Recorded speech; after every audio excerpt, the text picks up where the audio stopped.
कि कितने टाइप्स की एनर्जीज हैं। हम दो मेन टाइप की एनर्जी पढ़ेंगे, कौन सी, ग्रेविटेशनल और काइनेटिक एनर्जी। उसके अलावा हम बाकी एनर्जी ट्रांसफर्स पढ़ेंगे, ठीक है।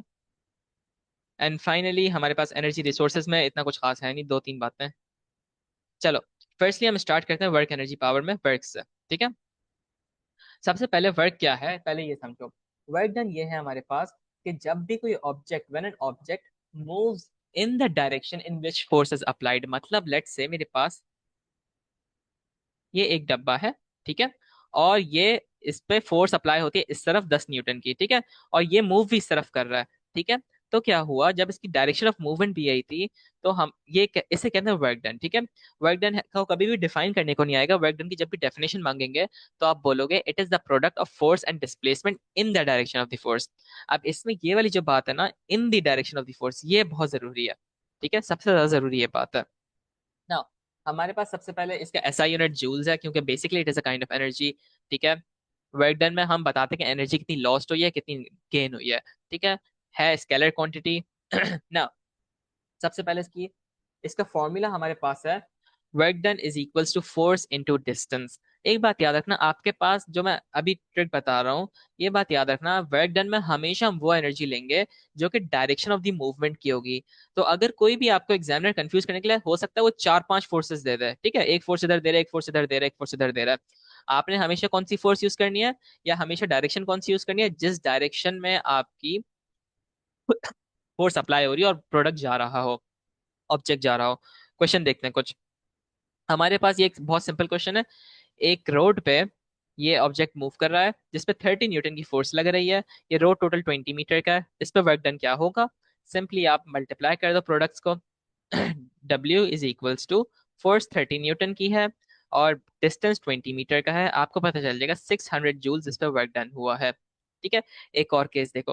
अच्छा, मैंने ना इसके जो केसेस डिजाइन किए वो ऐसे हैं जो कि सिर्फ एग्जाम में इस टाइप के केसेस आते हैं, तो मैं बहुत ज्यादा इन डेप्थ नहीं जा रहा, इंस्टेड कि मैं सिर्फ वही केसेस दिखा रहा हूँ जो कि एग्जामिनर पूछ सकता है आपसे, ठीक है। फजूल के एक्स्ट्रा ऑर्डिनरी इन्फॉर्मेशन देने का फायदा नहीं है, ठीक है ना। हमारे पास सेकंड केस क्या है कि हमसे एग्जामिनर पूछता है work done against friction. Friction के अगेंस्ट क्या वर्क डन हुआ है, बेसिकली कितनी एनर्जी लूज हुई है वर्क काम करने में, ठीक है। लेट्स से मेरे पास ये एक चीज मूव हो रही है, ये एक ऑब्जेक्ट को मैं मूव कर रहा हूँ, तो ऑब्वियसली उस पर एक फ्रिक्शन बैकवर्ड्स हो रही है, ठीक है। तो क्या बोलना है कि कितनी एनर्जी लगी है उस फ्रिक्शन को ओवरकम करने के लिए, यहाँ पे वो पूछना चाह रहे हैं, ठीक है। तो अब देखो, सबसे पहले हमने क्या किया, हमें उन्होंने बताया कि फ्रिक्शन 10 न्यूटन की है, ठीक है। फ्रिक्शन 10 न्यूटन की है। सिंपली हमने डिस्टेंस लिया अपना 20 मीटर का, ठीक है, 20 मीटर का डिस्टेंस लिया जो इन्होंने दिया हुआ था, और जो बैकवर्ड फोर्स लग रही थी हमने वो दिखाई, जो कि हमारी 10 न्यूटन की, दोनों को मल्टीप्लाई किया तो हमें पता चल रहा है कि इतना इतनी एनर्जी लग रही है इस फ्रिक्शन को ओवरकम करने के लिए, ठीक है। इस फ्रिक्शन को ओवरकम करने के लिए जो एनर्जी लग रही है वो 200 जूल्स की है, ठीक है। 30 न्यूटन की फोर्स थी, 30 न्यूटन की फोर्स थी, और 10 न्यूटन का वो था। अगर मैं बोलता मुझे बताओ work done by this object, अब क्या करता मैं, work done by this object, या फिर मैं आपसे बोल सकता था what is the resultant work done. तो अब मैं क्या करता, अब मेरे पास ये था कि अब मुझे बताओ 30 न्यूटन की फोर्स इस तरफ लग रही है, 20 न्यूटन की फोर्स इस तरफ लग रही है, तो एक्चुअल जो रिजल्टेंट फोर्स होगी वो कितनी होगी, वो 10 न्यूटन, वो 20 न्यूटन होगी, ठीक है। 30 - 10, ठीक है। 30 आगे की तरफ लग रही है, 10 बैकवर्ड्स लग रही है, दोनों को माइनस किया तो मेरा रिजल्टेंट 20 न्यूटन की है, ठीक है। तो मैं क्या करता हूँ, work done is equals to force into distance. Force मेरे पास कितनी थी, 20 न्यूटन की, ठीक है। डिस्टेंस कितना था, 20 मीटर का। आंसर क्या था, 400 जूल्स, ठीक है। तो 400 जूल्स का वर्क डन हुआ है, ठीक है ना। हमारे पास एग्जामिनर तीन टर्म्स यूज करता है वर्क डन के लिए। एक्चुअली चार टर्म यूज करेगा, आगे मैं बताता हूँ। एक है work done by. Work done by मतलब कि लेट से मैंने बोला कि work done by this object, यानी इस डब्बे ने कितना वर्क डन किया, ठीक है। तो अब मैं क्या बताऊंगा, मैं आगे का डिस्टेंस बताऊंगा इन the direction of the movement, ठीक है। दूसरा है वर्क डन अगेंस्ट फ्रिक्शन, या वर्क डन अगेंस्ट एनीथिंग, कुछ भी बोल सकता है, ठीक है। तो आपने बताना है कि ऑपोजिट जो फोर्स लग रही है उसकी डायरेक्शन ऑफ मूवमेंट में क्या वर्क डन हो रहा है। फाइनली रिजल्टेंट फोर्स, अगर मैं यहाँ पे बात करता रिजल्टेंट वर्क डन क्या है, तो फिर मैं क्या करता, मैं रिजल्टेंट फोर्स निकालता। रिजल्टेंट फोर्स अगर आप सबको याद हो तो क्या थी, दो फोर्सेस जब, एक सिंगल फोर्स जब बाकी सारी फोर्सेस कैंसिल आउट हो रही हैं, बाकी सारी फोर्सेस का सम एक जो सिंगल फोर्स होती है वो होती है रिजल्टेंट। लेट से मेरे पास 30 न्यूटन की फोर्स यहाँ लग रही है, 10 न्यूटन की फोर्स यहाँ लग रही है, ठीक है, तो जो मेरे पास एक्चुअल रिजल्टेंट फोर्स है वो 20 न्यूटन की इस तरफ लगेगी, है ना, 20 न्यूटन की तरफ लगेगी। तो बेसिकली वर्क डन के लिए फिर हमारे पास जब रिजल्टेंट वर्क डन आता है तो हम रिजल्टेंट फोर्स लेते हैं। ठीक है, डायरेक्शन ऑफ मूवमेंट सेम रहेगी।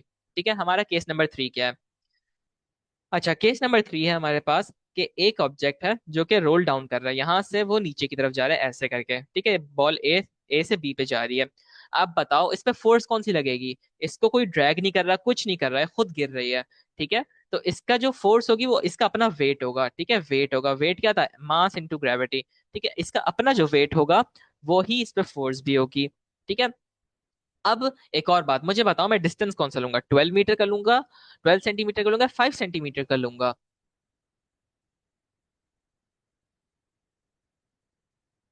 वर्क डन बाय ग्रेविटी पूछना है वो। तो मुझे बताओ मैं कौन सा डिस्टेंस लूंगा? 5 सेंटीमीटर का डिस्टेंस लेना चाहिए या 12 सेंटीमीटर का डिस्टेंस लेना चाहिए? हाइपोटेन्यूज निकालेंगे मेरे ख्याल से। नहीं, गलत। हमारे पास वर्क डन बाय ग्रेविटी बोला है ना इन्होंने। तो ग्रेविटी की डायरेक्शन क्या है हमारे पास? ग्रेविटी में एक बात याद है ना, जब भी ग्रेविटी की बात है ना, एक सिंपल सा एक ट्रिप दे रहा हूँ। जब भी ग्रेविटी, आप हमेशा हाइट लोगे। ठीक है, हमेशा हमेशा हाइट लोगे। वर्क डन बाय ग्रेविटी मतलब कि जब फोर्स भी नीचे लग रही है और हम फिर इसकी डायरेक्शन भी नीचे की लेंगे। ठीक है, तो 40 × 5 लेंगे, हमारे पास वर्क डन। अच्छा, अब एक और बात, यहाँ पे देखो 5 सेंटीमीटर दिया हुआ है। आपको एक और बात याद रखनी है, वर्क डन के लिए डायरेक्शन आपको मीटर्स में लेनी है। ठीक है, सेंटीमीटर्स में नहीं लेनी। तो 40 × 5 करो, 5/100, क्योंकि 1 centimetre is equals to 100। Oh, 100 centimetre is equals to 1 metre. ठीक है, तो मेरे पास 5 होगा तो कितना होगा? एक्स होगा, तो 5/100 होगा। ठीक है, तो 0.05 होगा। आप दोनों को मल्टीप्लाई करो, आपके पास आंसर 2 जूल्स का आएगा। ठीक है। अच्छा, अब हमारे पास क्वेश्चन आता है कि वर्क डन अगेंस्ट फ्रिक्शन। अब मजे का क्वेश्चन है। अब हमें देखना असल देखो, हमारे पास इन्होंने क्या फरमाया कि वर्क डन अगेंस्ट फ्रिक्शन, यानी बैकवर्ड्स क्या वर्क डन हो रहा है। अब हम इसमें कौन सा डिस्टेंस लेंगे? ये वाला डिस्टेंस लेंगे। ठीक है, ये वाला डिस्टेंस लेंगे। ये कैसे निकालेंगे? बहुत आसान है। अगर आप सबने पाइथागोरस थ्योरम अब तक तो पढ़ ही लिया होगा। पाइथागोरस थ्योरम क्या कहता है? हाइपोटेन्यूज का square is equals two adjacent का स्क्वायर प्लस ऑपोजिट का स्क्वायर। ठीक है, 5 का स्क्वायर होता है 25, प्लस 12 का स्क्वायर 144 होता है। आप इसका रूट निकाल लो, क्या आंसर आएगा मुझे बता दो जरा।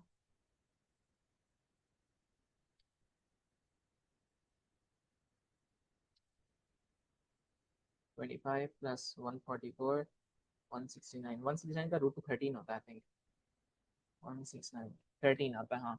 ठीक है, यानी हमारे पास ये वाला जो डिस्टेंस है, ये वाला जो डिस्टेंस है, ये कितना है? ये हमारे पास 13 सेंटीमीटर का है। ठीक है, 13 सेंटीमीटर का है ना। बाकी हम फोर्स सेम लेंगे। ठीक है, फोर्स क्या होगी हमारी? 40 न्यूटन की। हमने हाइपोटेन्यूज निकाल लिया। ठीक है, तो work done is equals to force into distance. Work done is equals to 40 × 13। 13 नहीं लेंगे, 0.13/100 लेंगे, क्योंकि मीटर्स में लेना है। 0 0 कैंसिल। देखो इसका आंसर क्या आ रहा है?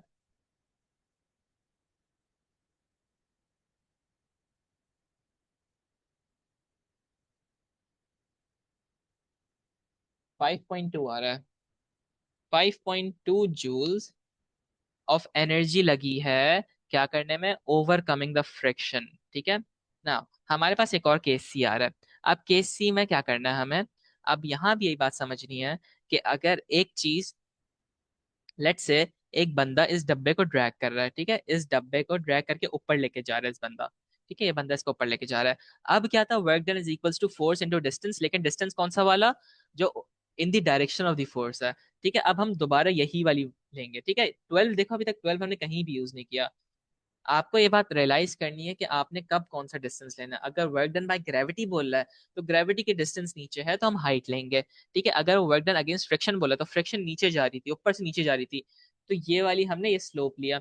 अब वो नीचे से ऊपर जा रहा है तो दोबारा हम यही स्लोप लेंगे। ठीक है, इसकी क्या हाइट आ रही थी? 13 सेंटीमीटर की आ रही थी। ठीक है, हमने इसका आंसर निकाल लो। 0 से 0 कैंसिल हो गया। 3 × 13 × 13, 3.9 आ रही है। ठीक है, 3.9 जूल्स आ रही है। ठीक है, समझ आ रहा है? आगे बढ़ते हैं। अब एक बड़े मजे का केस है। ये केस समझना बहुत जरूरी है। ये क्या है कि लेट्स से हमारे पास कोई भी सर्कुलर मोशन हो, ठीक है। अब तक आप लोगों को सर्कुलर मोशन का जब मैंने चैप्टर पढ़ाया था तो उसमें एक चीज बताई थी कि हमारे पास हमेशा जो रिजल्टेंट फोर्स होती है ना सेंटर की तरफ आ रही होती है। लेट्स से एक ये प्लेनेट है, ठीक है, और इसके इर्द गिर्द कुछ घूम रहा है, तो जो फोर्स होगी फोर्स इस तरफ लगेगी, ठीक है, और जो हमारे डायरेक्शन ऑफ मूवमेंट होगी सामने की तरफ होगी। यानी फोर्स मेरी इस तरफ लग रही है, ठीक है, ये फोर्स लग रही है, और डायरेक्शन मेरी इस तरफ है मूवमेंट की, ठीक है। अब मुझे बताओ अगर मेरी फोर्स इस तरफ लगेगी और डायरेक्शन इस तरफ लग रही है तो वर्क डन क्या होना चाहिए मेरा? वर्क डन कितना होगा मेरा? वर्क डन की डेफिनेशन क्या है? Force into distance in the direction of the movement. जब मेरी डायरेक्शन ही सेम नहीं है, जब मेरी फोर्स इस तरफ है और मेरी डायरेक्शन इस तरफ है, तो there is zero work done. Work done zero होगा हमारा इस सूरत में, ठीक है। When something is moving in a circular motion about a point, कोई भी चीज हो, ठीक है, जैसे अगर यहाँ मैं ड्रिफ्ट मार रहा हूँ, यहाँ से मेरी गाड़ी है जो कि ड्रिफ्ट मार रही है, ठीक है, पता नहीं कैसी गाड़ी है, ये ड्रिफ्ट मारी है एक पॉइंट पे, एक पॉइंट की ड्रिफ्ट मारेगी, तो इसकी डायरेक्शन जो फोर्स होगी इस तरफ होगी, और जो इसकी वेलोसिटी होगी डायरेक्शन होगी इस तरफ होगी, ठीक है, जिसकी वजह से वो घूमती रहेगी।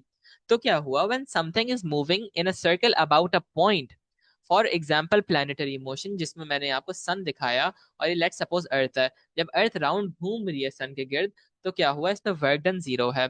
क्यों? There is no displacement in the direction of the force, hence no work is done, ठीक है। वर्क डन का हमारे पास तीन केसेस आ गए।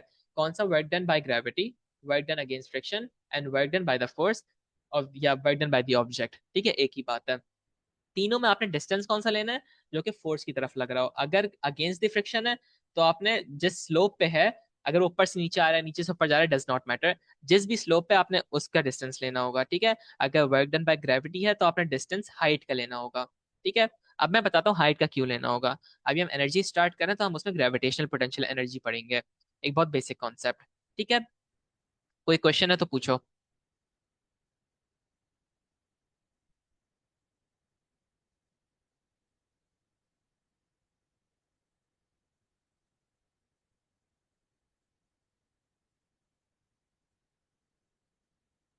चलो let's move.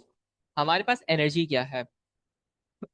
you'll never be asked to define an energy, ठीक है, आपको टाइप ऑफ एनर्जी डिफाइन करने को पूछ सकता है वो, लेकिन you'll never be actually asked to energy की क्या टर्म बताओ। But ability of a body to do work is called energy, ठीक है। अब वर्क यहाँ काम वाले वर्क की बात नहीं हो रही, वही वाले वर्क की बात हो रही है जब भी हमने ऊपर पढ़ा है, ठीक है ना। इसका एसआई यूनिट भी जूल्स है, स्केलर क्वांटिटी है, क्योंकि ऑब्वियसली कोई डायरेक्शन नहीं है एनर्जी की। हमारे पास बहुत सारी टाइप की एनर्जी हैं, जिसमें हमारे पास दो मेन एनर्जी जो हम पढ़ेंगे वो है काइनेटिक एनर्जी और ग्रेविटेशनल पोटेंशियल एनर्जी, ठीक है। उसके बाद बाकी आपको एनर्जीज के नाम पता होने चाहिए। सबसे पहले हमारे पास हीट एनर्जी है। हीट एनर्जी आपको पता है क्या होती है। केमिकल एनर्जी क्या है? जो हमारे अंदर स्टोर होती है, ठीक है। हर चीज के अंदर एक, जैसे अगर हमने खाना खाया, वो खाना हमारे अंदर केमिकल्स की सूरत में ब्रेक डाउन होता है, वो केमिकल एनर्जी के तौर पे होता है, ठीक है। इलास्टिक एनर्जी क्या है? बेसिकली मैंने एक स्प्रिंग को खींचा तो वो उसमें एनर्जी गेन हो जाएगी, ठीक है। इलेक्ट्रोस्टैटिक क्या है? जो हमारे पास पॉजिटिव और नेगेटिव के दरमियान होता है, ठीक है। वो ले लो, सबसे अच्छी एग्जाम्पल इसकी एटम है, पॉजिटिव और नेगेटिव। न्यूक्लियर एनर्जी जो एटम्स में है हमारे पास जब एटम का ब्रेक डाउन होता है, ठीक है। और इंटरनल एनर्जी।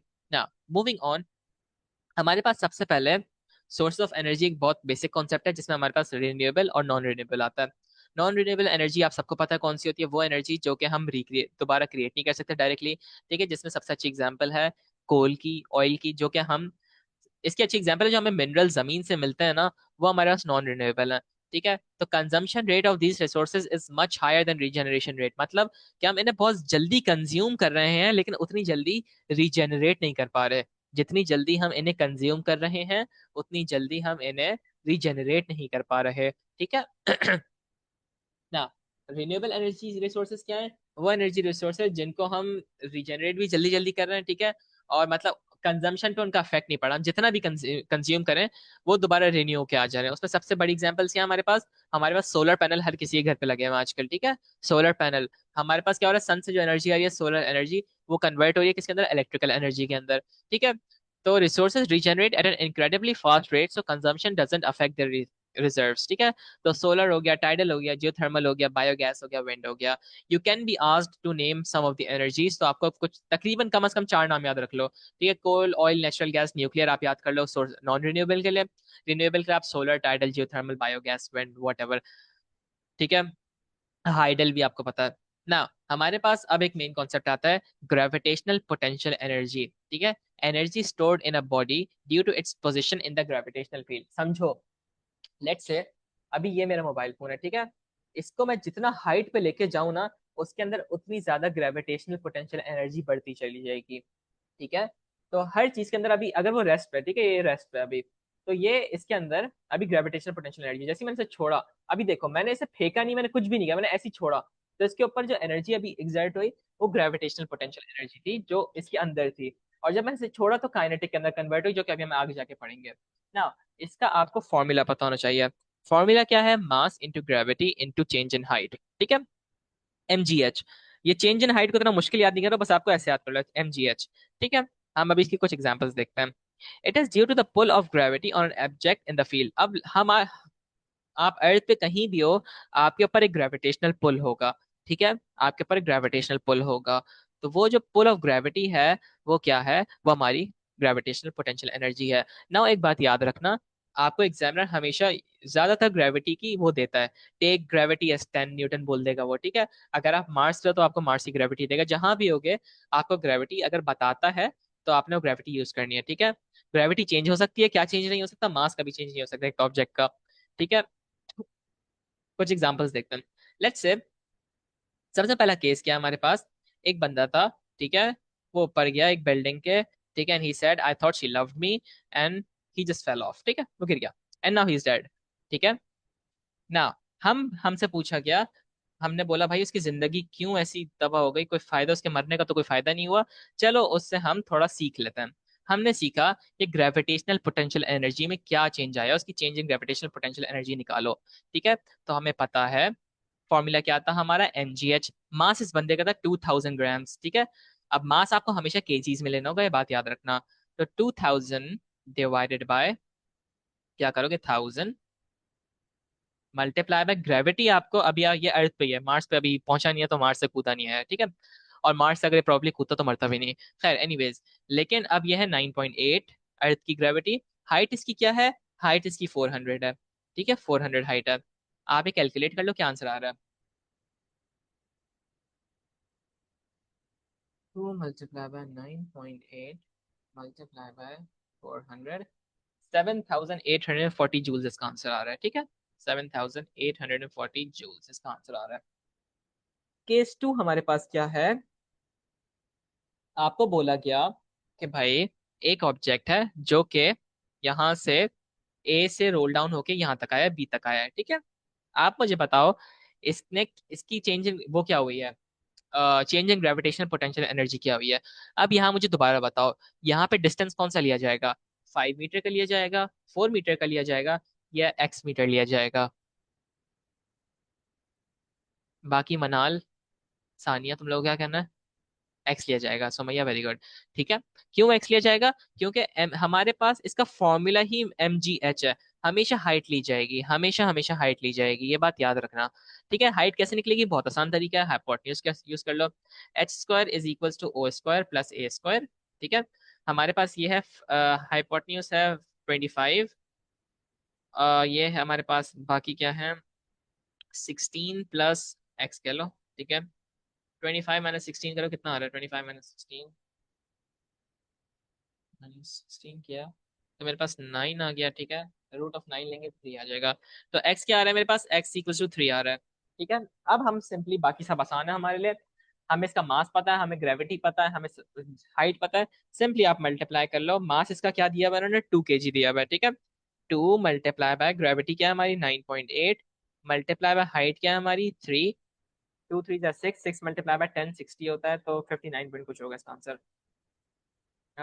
2 टाइम्स 3 टाइम्स 9.8, तो 58.8 आ रहा है। अच्छा, एक बात याद रखो, जब भी आप पास पेपर्स करोगे ना, तो आपको मोस्ट प्रोबेबली पास पेपर में मिलेगा कि टेक ग्रेविटी एज 10, g = 10। होता क्या है कि अभी जो हमारा रिसेंट सिलेबस चेंज हुआ है ना, तो उसकी वजह से हमारे अंदर हमें 10 की जगह वैल्यू दी गई है 9.8, जो कि टू बी एग्जैक्ट है। ठीक है, लेकिन पहले ये वैल्यू राउंडेड ऑफ टू 10 थी। ठीक है, 9.8 से 10 राउंड ऑफ की हुई थी। तो अगर आपको एग्जाम में 10 मिल रही है, वो लिखा हुआ होगा क्वेश्चन में, ठीक है, मेंशन होगा। अभी मैं नीचे एक दो पास पेपर क्वेश्चन कराऊंगा, तो उसमें उन्होंने मेंशन किया हुआ है कि टेक ग्रेविटी एज 10। ठीक है, तो 58.8 जूल्स मूविंग ऑन, केस 3 क्या है? दिस गाय, ठीक है, ही थॉट ही वाज स्पाइडरमैन, वो ऊपर से कूदा एक रस्सी लेके, ठीक है, और वो पहले ए टू बी पहुंचा, फिर वो बी टू सी पहुंचा। आपसे क्या बोला? A person of mass 10 kg jumps from a roof carrying a rope, ठीक है भाई। फाइन, अरे यार स्पाइडरमैन की नई मूवी आ रही है, कब आ रही है? 10 जुलाई को आ रही है ना? Find decrease in gravitational potential energy from A to B, A से बी तक आपको जाना है, कैसे निकलेगी भाई बताओ, क्या डिस्टेंस लिया जाएगा? हमारे पास इसका मास दिया हुआ है 10, M is equal to 10, gravity आपको 9.8 दी हुई है, ठीक है। मुझे बताओ हाइट क्या होगी ए से बी की? गाइस हाइट बताओ क्या होगी? अशरफ, मनाल, सुमैया, आयजा, नहीं, वेरी गुड। ठीक है, अब देखो जब मैं शुरू शुरू में बताया था ना तो फॉर्मूला ऐसे लिखा था mgh, ठीक है, यानी change in height. Change in height मतलब कि ये 25 थी, नीचे की हाइट 25 है, ऊपर की हाइट 40 है, हमें ये वाली हाइट चाहिए ना, तो हम क्या करेंगे? 40 - 25 करेंगे, ठीक है, क्योंकि हमें ये वाली हाइट चाहिए। यहाँ की हाइट 25 है तो ये हाइट कितनी होगी? 15 होगी, ठीक है, ये 15 होगी। सिंपली आप मल्टीप्लाई कर लो mgh करके, तो आपको क्या आंसर मिल रहा है? आपको आंसर मिल रहा है 1470 जूल्स का, ठीक है। Now moving on, find decrease in gravitational potential energy from A to C. अभी आप लोग मुझे खुद निकाल के देखो इसका आंसर क्या होगा। ए टू सी यानी ए से सी तक आया है वो, मुझे बताओ उसकी change in gravitational potential energy क्या होगी?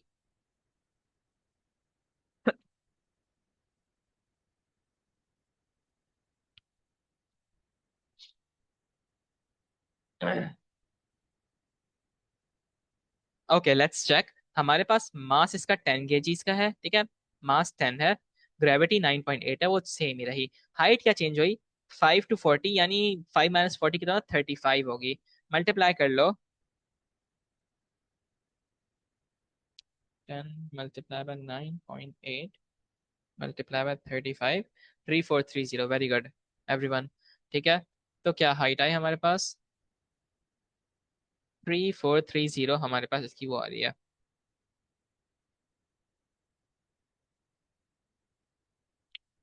3430 जूल्स, ठीक है। नाउ मूविंग ऑन, हमारे पास अब नेक्स्ट टॉपिक शुरू हो रहा है। अच्छा, ग्रेविटेशनल पोटेंशियल एनर्जी में यही आता है ज्यादातर क्वेश्चन। इसके जो क्वेश्चन थोड़े से चेंज होते हैं ना, वो क्या होते हैं वो अभी आपको बताऊंगा। वो basically conservation conversion of energy होती है, ठीक है। ग्रेविटेशनल पोटेंशियल एनर्जी के इतने सिंपल क्वेश्चंस नहीं आते, ठीक है, बात याद रखना, ये बस बेसिक कॉन्सेप्ट्स के लिए क्लियर कराया है मैंने। हो सकता है इस टाइप के क्वेश्चंस आ जाए लेकिन नहीं आते यूजुअली। नाउ मूविंग ऑन, हमारे पास है काइनेटिक एनर्जी। काइनेटिक एनर्जी हम लोग बचपन से पढ़ते आ रहे हैं, कोई भी चीज मूव हो रही है उसके अंदर काइनेटिक एनर्जी है, मूवमेंट एनर्जी ही काइनेटिक एनर्जी है, ठीक है। क्लास 6 क्लास 5 में हम अक्सर काइनेटिक एनर्जी को पढ़ते ही मूवमेंट एनर्जी है, ठीक है। Now energy stored in an object because of its motion is known as kinetic energy. Now इसका फॉर्मूला क्या है? Kinetic energy is equals to 1/2 mv²। Mass क्या है? मास m, v स्क्वायर क्या है? स्पीड है, स्पीड का स्क्वायर, ठीक है। मूविंग ऑन, हमारे पास एक बहुत सिंपल क्वेश्चन है, यूज करते हैं। एक गाड़ी है 5 किलोग्राम की, ठीक है, उसकी स्पीड है 3 मीटर्स। आप इसे फॉर्मूला में इनपुट करना सीखो। 1/2 मल्टीप्लाई मास इसका 5 है, मल्टीप्लाई बाय 3 के स्क्वायर 9, ठीक है। सॉल्व कर लो, 3 के स्क्वायर 9, 9 5 45, 45 का हाफ क्या होता है? 45 डिवाइड बाई 2, 2 1 22.5 होना चाहिए, हाँ ठीक है, 22.5 इसका आंसर है, ठीक है। 22.5 जूल्स इसकी काइनेटिक एनर्जी है, ठीक है। आगे बढ़ो। अच्छा, अब देखते हैं भाई, ये एक है केस जिसमें ये बॉल ऊपर से नीचे आ रही है, ठीक है। अब क्या करें भाई? अब देखो, इसमें हमें हाइट का तो कोई सीन ही नहीं, हमें बस इसकी स्पीड देखनी है। मैं आपको थोड़ा सा यहाँ बताता हूँ। सिमिलरली जैसे हमने mgh में पढ़ा था ना, mg और चेंज इन हाइट, तो हम इसमें क्या करते हैं? 1/2 multiply by mass multiply by change in velocity का स्क्वायर होता है, ठीक है। तो जब हमने change in kinetic kinetic energy मांगा है, तो हम क्या करेंगे? 1/2 मल्टीप्लाई बाय मास, क्या है इस बॉल का? मास 2 kg है, ठीक है, मल्टीप्लाई बाय, अब देखो फाइनल माइनस इनिशियल वेलोसिटी का स्क्वायर लेंगे। अब यहाँ पे एक बहुत बड़ी गलती है जो बहुत सारे बच्चे करते हैं, 50 - 20, और दोनों पे स्क्वायर लगेगा, ठीक है। अगर मैं ऐसे ऐसे करूं, ऐसे मत सॉल्व करने से भाई। अगर तुमने 50 - 20 कर दिया 30, और फिर 30 का स्क्वायर कर लिया, तो इसका आंसर क्या आएगा? इसका आंसर कोई 900 आएगा। ठीक है, आपने ये नहीं करना, दोनों को सेपरेट स्क्वायर लगाना, आइडेंटिटी वाली चीज है इसमें। ठीक है, इसको सॉल्व करो जरा, देखो आंसर क्या आ रहा है।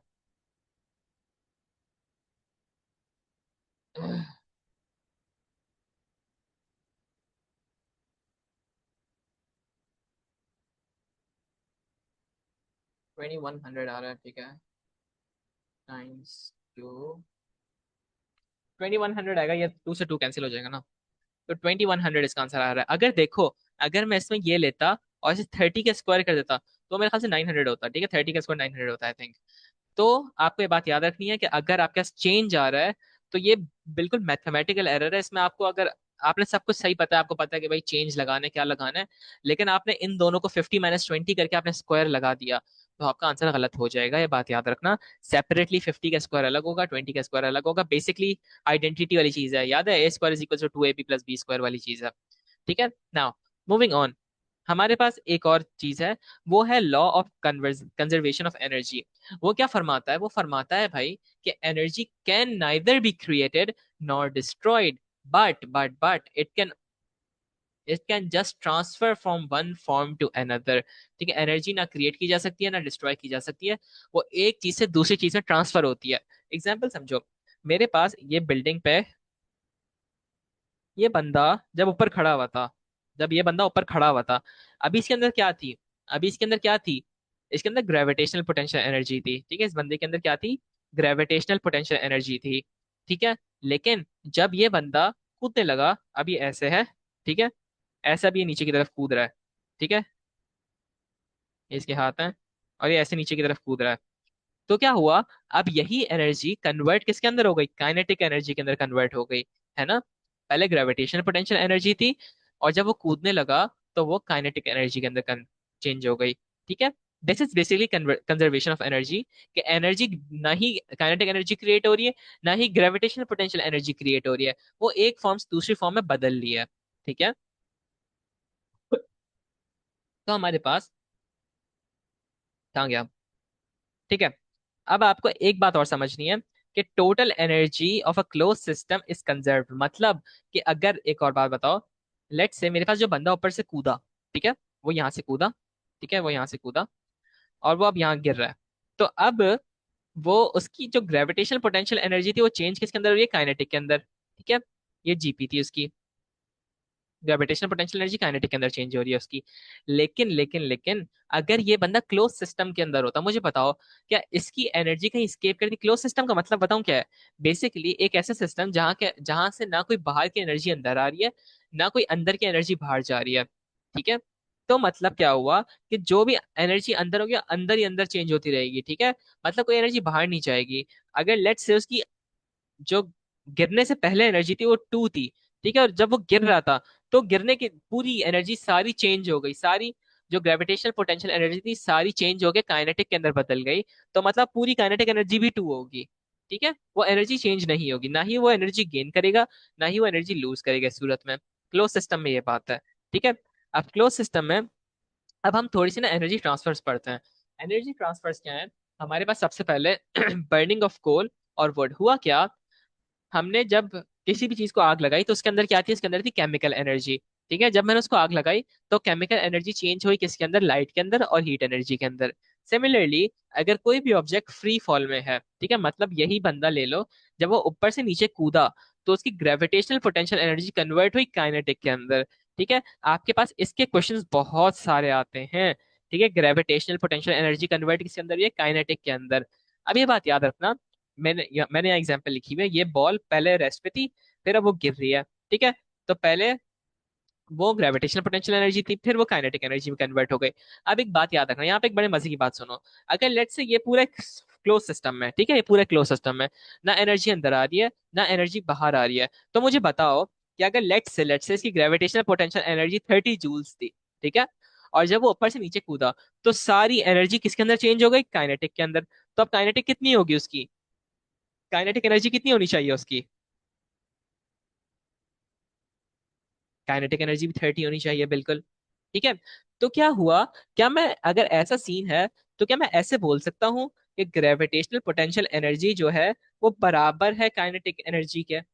अगर मैं क्लोज सिस्टम में बात कर रहा हूँ फ्री फॉल की, ठीक है, तो क्या मैं ये कह सकता हूँ कि जब सारी एनर्जी ही कन्वर्ट हो गई, अगर ये भी 20 थी तो ये भी 20 थी, तो मतलब क्या हुआ कि ग्रेविटेशनल पोटेंशियल एनर्जी बराबर है काइनेटिक एनर्जी के इस सूरत में।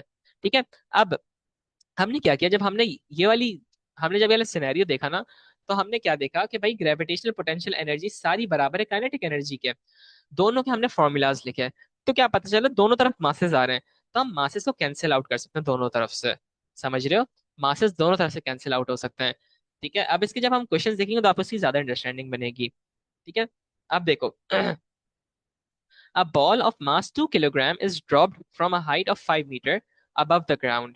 Ignore the air resistance. Calculate the speed of the ball just before it hits the ground. Basically क्या बोल रहे हैं, एक बॉल ऊपर से नीचे गिराई गई है। ठीक है, इसमें हमारा वही वाला कॉन्सेप्ट अप्लाई हो रहा है। ठीक है, मैं जरा सबको मिटा दूं।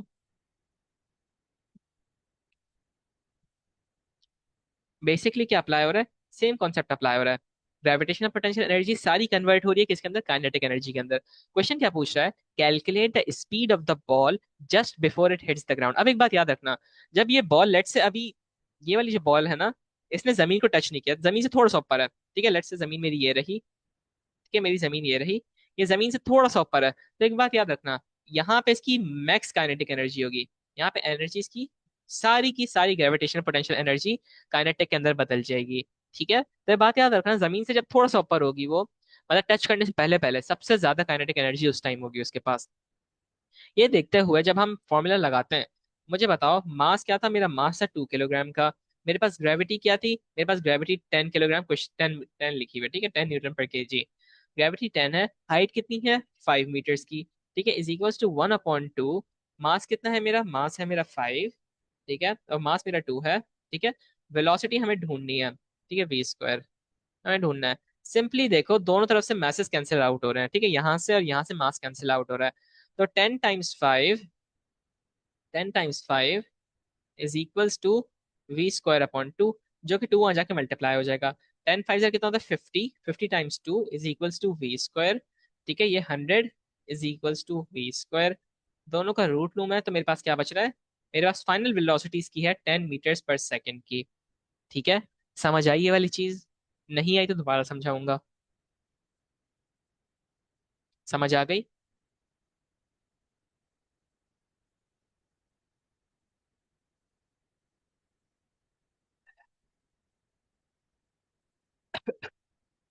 मनाल सुमैया सबको समझ आ रही है वाली बात क्या कही है मैंने?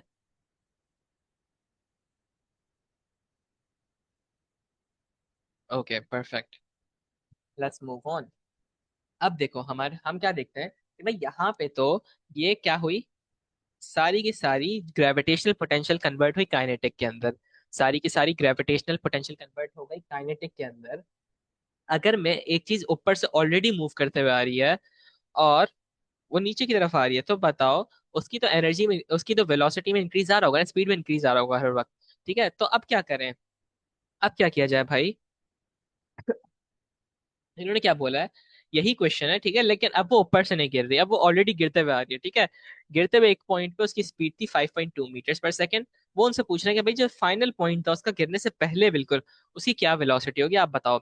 अब देखो, अब जब वो ऊपर से आ रही है, जब वो समझो ये बॉल, अभी मैं इस बॉल की बात करता हूँ, जब ये वाली बॉल इस पॉइंट पे होगी ना, तो इसके अंदर अब ये पूरी की पूरी ग्रेविटेशनल पोटेंशियल एनर्जी किसके अंदर, काइनेटिक के अंदर कन्वर्ट नहीं होगी। ग्रेविटेशनल पोटेंशियल एनर्जी अभी कन्वर्ट हो रही है काइनेटिक के अंदर। ठीक है, थोड़ी थोड़ी कन्वर्ट हो रही है, जैसे पहले यहाँ पे 2 थी और यहाँ भी मैक्स एनर्जी 2 है। अब लेट्स से यहाँ पे 1 होगी और 1 यहाँ पे, यहाँ यहाँ 1 होगी। ठीक है, अब बस ये समझाना चाह रहा हूँ मैं कि अभी जब वो मिडिल में है, तो बेसिकली कन्वर्जन हो रही है वो, क्या बोल रहे हैं, ग्रेविटेशनल से काइनेटिक के अंदर कन्वर्ट हो रही है। जब वो बिल्कुल गिरने से थोड़ा सा पहले हम देखेंगे, तो सारी की सारी ग्रेविटी जीरो हो जाएगी और काइनेटिक एनर्जी मैक्स हो जाएगी।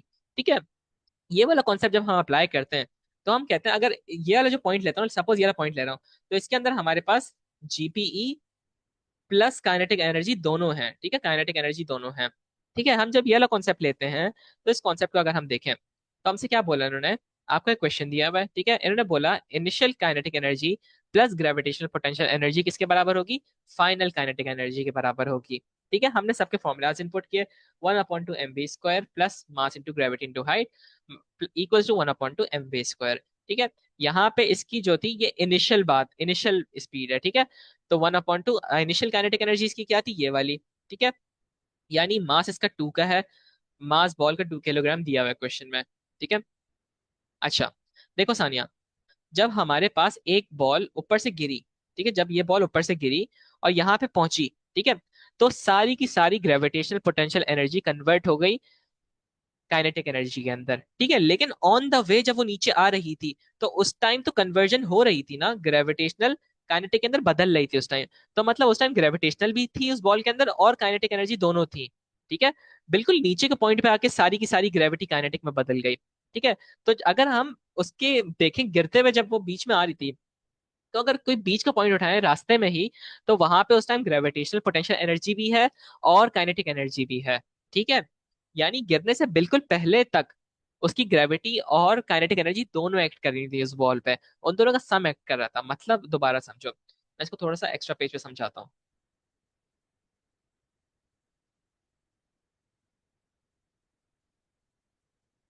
ये क्या हुआ? गिव मी सेकंड जरा, एक कोई इसमें अपडेट आई है? ओह अच्छा, ये तो बड़ा मसला हो गया। अच्छा चलो, खैर एनीवेज मैं एक्स्ट्रा पेज पे समझाता हूँ। देखो, यहाँ पे एक चीज समझो। लेट्स से मेरे पास ये बंदा है, ठीक है, ऊपर से बॉल गिर रही है। ठीक है, बॉल ऊपर से गिरी जा रही है। ठीक है, अभी ये बॉल जब रेस्ट पे थी, जब ये बॉल रेस्ट पे थी, अभी ये रेस्ट पे थी, तो इसके अंदर अभी सबसे ज्यादा क्या थी? Gravitational potential energy, GPE. ठीक है, सबसे ज्यादा ग्रेविटेशनल पोटेंशियल एनर्जी थी, क्योंकि हाइट बहुत ज्यादा है इसकी। ठीक है, अभी कोई काइनेटिक एनर्जी पे नहीं है इसकी। इसकी जो वेलोसिटी है, स्पीड अभी जीरो है। ठीक है, स्पीड इसकी अभी जीरो है। जब मैंने ये बॉल गिराई ऊपर से, तो क्या हुआ? ये बॉल अभी यहाँ पे है, ठीक है, फिर वो बॉल यहाँ पे आई। ठीक है, फिर वो बॉल यहाँ पे आई, और फिर फाइनली वो बॉल यहाँ पे आई। ठीक है, गिरने से बिल्कुल पहले। अब आप एक बात याद रखो, जब वो बॉल सबसे टॉप पे थी, तो उसके अंदर जो ग्रेविटेशनल पोटेंशियल एनर्जी थी तो मैक्स थी, max gravitational potential energy, max GPE. जब वो जमीन पे टच होने से बिल्कुल पहले हम देखें, तो उसके अंदर मैक्स काइनेटिक एनर्जी है। ठीक है, लेकिन जब हम रास्ते के बीच में देखें, अगर मैं यहाँ ये वाला उठाऊं, यहाँ पे ऑप्शन देखूं या यहाँ पे देखूं, तो मुझे पता चलेगा कि यहाँ पे ग्रेविटेशनल पोटेंशियल एनर्जी और काइनेटिक एनर्जी दोनों एग्जिस्ट कर रहे हैं। ग्रेविटी कम हो रही है और काइनेटिक बढ़ रही है, क्योंकि स्पीड बढ़ती जा रही है। ठीक है, लेकिन दोनों को एग्जिस्ट कर रहे हैं। ठीक है, लेट्स से सपोज करते हैं, सपोज करो अभी यहाँ पे इसकी काइनेटिक एनर्जी है 2000 जूल्स। ठीक है, 2000 जूल्स। जब वो यहाँ पे आएगी तो यहाँ पे इसकी काइनेटिक एनर्जी क्या होगी? काइनेटिक एनर्जी भी 2000 जूल्स होगी, क्योंकि सारी की सारी कन्वर्ट हो गई, सारी की सारी ग्रेविटेशनल पोटेंशियल कन्वर्ट हो गई काइनेटिक के अंदर। ठीक है, लेकिन जब हम रास्ते के बीच में देखते हैं, तो क्या होगा? लेट्स से अभी ग्रेविटेशनल कन्वर्ट हो रही है आहिस्ता आहिस्ता, डायरेक्ट वो 2000 से जीरो पे ड्रॉप नहीं हो रही। वो सपोज करो 2000 से वो 2000 से 1500 हो गई, और 500 जूल्स एनर्जी कन्वर्ट हो गई उसके अंदर, काइनेटिक के अंदर। ठीक है, फिर जब और नीचे है, तो और नीचे आके क्या हुआ? 1000 जूल्स ग्रेविटेशनल पोटेंशियल थी, और 1000 जूल्स हमारे पास क्या थी? काइनेटिक एनर्जी थी। जब बिल्कुल नीचे के पॉइंट पे है, तो क्या हुआ? ग्रेविटेशनल पोटेंशियल जीरो हो गई, और सारी की सारी काइनेटिक एनर्जी 2000 हो गई। अब समझ आया कि जब हम रास्ते के बीच में, तो उस टाइम कन्वर्जन चल रही थी, कन्वर्जन खत्म नहीं हुई थी। ठीक है, समझ आ रहा है? तो क्या हुआ? यहाँ पे अभी रास्ते के बीच में इसकी कन्वर्जन चल रही थी, ग्रेविटेशनल भी थी और काइनेटिक भी थी। जब वो नीचे आया, तो ग्रेविटेशनल जीरो हो गई और काइनेटिक पूरी मैक्सिमम हो गई। लेकिन बीच में आहिस्ता आहिस्ता ग्रेविटी कम होती जा रही है, काइनेटिक बढ़ती जा रही है। यहाँ पे ग्रेविटी और कम हो गई, क्यों? क्योंकि हाइट कम हो गई यहाँ पे और ज्यादा, और यहाँ पे काइनेटिक बढ़ गई, वजह कि इसकी स्पीड बढ़ गई। ठीक है, जब हम ऊपर इस क्वेश्चन में आए, इस वाले क्वेश्चन में हमने देखा कि जब वो बॉल नीचे गिर रही थी, 5.2 मीटर पर सेकंड से गिर रही थी वो नीचे, तो यहाँ पे आके उसकी स्पीड बहुत बढ़ जाएगी। और सपोज करो अभी उसकी एनर्जी यहाँ पे 5.2, अगर सपोज करो यहाँ पे इसकी एनर्जी है 2100 जूल। ठीक है, तो इसके अंदर लेट्स से 1000 जूल्स अभी ग्रेविटेशनल होगी, 1000 जूल्स इसकी अभी जीपीई होगी, और बाकी 1100 जूल्स इसकी काइनेटिक एनर्जी होगी। समझ रहे हो? दोनों साथ साथ एग्जिस्ट करके 2100 बना रहे हैं। ठीक है, तो जब हम इसकी, अगर हम बोलें कि इसकी फाइनल स्पीड क्या होगी, तो फाइनल स्पीड पे आके इसकी जो ग्रेविटेशनल पोटेंशियल होगी, जीपीई जो होगी, वो जीरो हो जाएगी। ठीक है। लेकिन काइनेटिक कंप्लीटली सबसे ज्यादा होगी, ठीक है, मतलब सारी ग्रेविटेशनल काइनेटिक में बदल चुकी होगी। तो हम अगर फाइनल को देखें तो हम क्या करते हैं, initial kinetic energy plus gravitational potential energy किसके बराबर होगी, फाइनल काइनेटिक एनर्जी के, ठीक है। तो जब हम इसको बाकी सारी चीजें वैल्यूज पुट इन करो, वैल्यूज तो पुट इन करना आसान है। 1/2, इसका मास आपको 2 दिया हुआ है, ठीक है। 1/2 मल्टीप्लाई, और इनिशियल स्पीड क्या है, 5.2 है, ठीक है, मीटर पर second square, is equal to mgh। टू इसका मास है, 9.8 इसकी ग्रेविटी है, 10 इसकी वाली हाइट दी हुई है, ठीक है। इज इक्वल्स टू 1/2, आपने यहाँ पे भी मास रखा, और वेलोसिटी को आपने अभी अननोन कर दिया क्योंकि आपको ढूंढनी है। जब आप इसे सॉल्व करोगे तो देखना इसका आंसर जो भी आ रहा है मुझे बता देना, ठीक है, मैं इसका आंसर नहीं लिखा हुआ। चलो, आई होप ये वाला कॉन्सेप्ट क्लियर हो गया हो। एक क्वेश्चन देखते हैं, और बस एक ही क्वेश्चन है, फिर क्लास एंड करते हैं। देखो, a small coin of mass m is initially at rest, ठीक है, इनिशियली रेस्ट पे है। It is dropped from a height h above the ground level. The coin has a speed v as it hits the ground, ठीक है। The gravitational field strength g is equals to 10 Newton. अब देखो यहाँ से question में बताया हुआ हमें ग्रेविटी क्या है। स्टेट एन एक्सप्रेशन, अच्छा तो बहुत आसान है। The gravitational potential energy for the coin at a height h above the ground level, बताओ क्या होगी। बेसिकली फॉर्मूला मांग रहे हैं, फॉर्मूला क्या है ग्रेविटेशन पोटेंशियल एनर्जी का।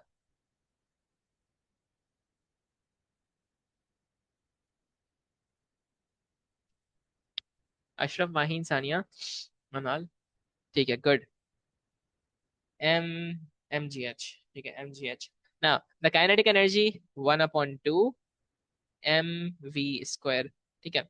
The coin is dropped from the top of a building of height 380 meters. Determine the speed of the coin as it hits the ground. You may ignore air resistance, ठीक है।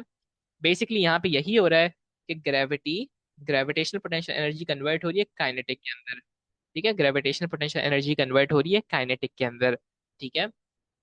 अब हम सारी चीजें देखते हैं। सबसे पहले देखो, a small coin of mass m दिया हुआ है, आपको m दिया हुआ है, ठीक है, is drop from a height h above the ground level, ठीक है। The coin has a speed v, अभी आपको कुछ नहीं बताया हुआ, ठीक है। आपको ग्रेविटी दी हुई है, ग्रेविटी कितनी है आपकी, ग्रेविटी आपकी है 10 न्यूटन की, ठीक है, 10 न्यूटन की।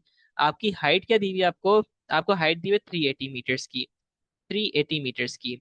अब मुझे बताओ, अगर मैं इसमें पुट इन करता हूँ सब कुछ, ठीक है, तो mgh is equals to 1/2 M V square. आपको मास तो दिया हुआ नहीं, अब क्या करें, बताओ भाई, मास तो दिया हुआ नहीं, अब क्या करें। क्वेश्चन में आपको कहीं मास दिया हुआ है, नहीं दिया हुआ, बताओ क्या किया जाए भाई। हमें जो चीजें गिवन है उससे क्या हम सॉल्व कर सकते हैं।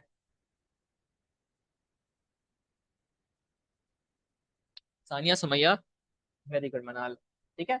मास दोनों तरफ से कैंसिल आउट हो रहा है, तो मास की हमें जरूरत ही नहीं है। आपको क्या दिया हुआ है, ग्रेविटी 10 है, हाइट आपकी 380 है, 10 × 380 is equals to V square upon two. अब इस अपॉन टू को मैं मल्टीप्लाई में ले जाता हूँ, तो क्या होगा, 10 × 380 × 2 is equals to V square. 3800 multiply by two कितना होगा, 10 × 380 मल्टीप्लाई बाय टू, 7600 आ रहा है। 7600 is equals to V square. दोनों तरफ रूट ले लो क्योंकि स्क्वायर पे, ठीक है। तो मैंने क्या किया, √7600 किया, तो मेरे पास आ रहा है 87.1 मीटर्स पर सेकेंड इसकी स्पीड आ रही है, ठीक है, समझ आ रही है। आप मीटर्स पर सेकेंड लिखो, ms-1 लिखो, मर्जी आपकी, ठीक है। ये क्वेश्चन समझ आया कैसे हुआ।